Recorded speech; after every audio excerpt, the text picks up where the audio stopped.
In this video, we'll be discussing about counterexamples, but first we'll determine what is a conjecture. It is an educated guess that is based on examples in a pattern. Counterexamples. A counterexample is an example that disproves a conjecture. Let's have the first example. A car salesman sold 5 used cars to 5 different couples. He noticed that each couple was under 30 years old. The following day, he sold a new luxury car to a couple in their 60s. The salesman determined that only younger couples buy used cars.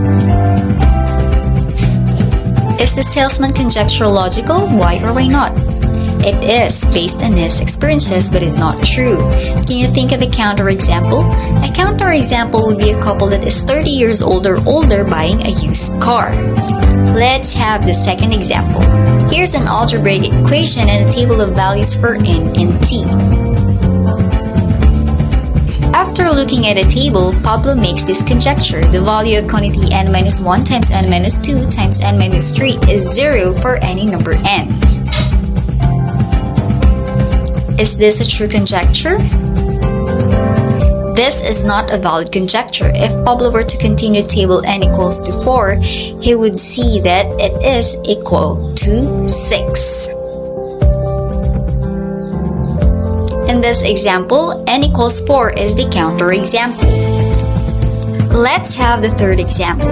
Arthur is making figures for an art project. He drew polygons and some of their diagonals.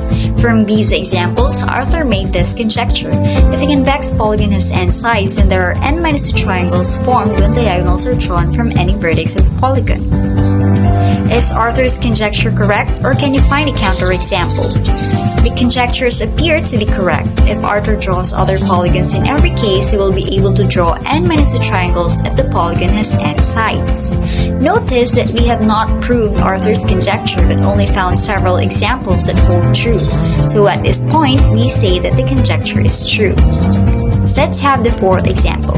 Give a counterexample to this statement. Every prime number is an odd number.